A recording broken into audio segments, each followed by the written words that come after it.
Bonjour à tous et bienvenue sur la chaîne agricole. Alors aujourd'hui je suis dans un champ de colza. Vous voyez que le colza est jaune quand il est en fleurs. Vous devez le voir certainement au bord des routes. Ce qui est tout jaune, c'est pas du tournesol, c'est du colza. Donc voilà, on est le 17 avril. Et aujourd'hui donc notre colza est en fleurs en grande partie. Vous voyez que tout n'est pas encore éclos, tout n'est pas encore ouvert, mais il y a à peu près la moitié des fleurs qui sont ouvertes. Et ça va être un stade important pour positionner un traitement donc contre un champignon qui s'appelle le sclérotinia, qui est présent dans le sol et qui se développe lorsqu'il y a une plante haute, comme le colza, pour se développer. Et quand il y a 50% des fleurs qui sont éclos et que les premières pétales commencent à chuter, comme ici même, vous voyez, ça tombe, il faut positionner le traitement contre ce champignon. Donc ensuite, ce qu'il faut regarder, c'est la présence de pucerons.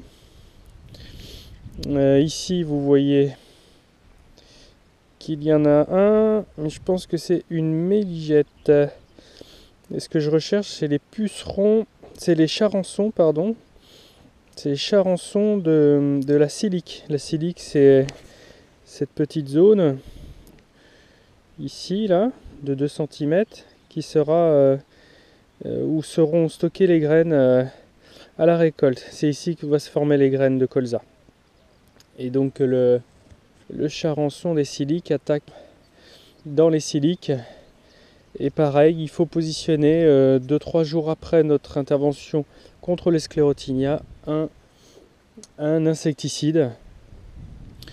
Si on fait tout ça, c'est pas pour faire joli, c'est pour préserver à peu près la moitié du rendement. S'il y a une attaque de sclérotinia et des pucerons mélangés à tout ça, des charançons, on perd la moitié de la récolte, quoi.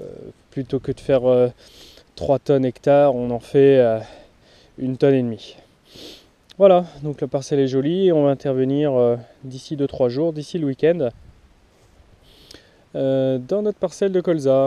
Et voilà, nous intervenons pour le traitement du sclérotinia avec le pulvérisateur. Là, il est en train d'être replié. C'est la fin de la parcelle, donc il va passer à un autre champ. Et voilà, le colza est protégé. Bonne journée!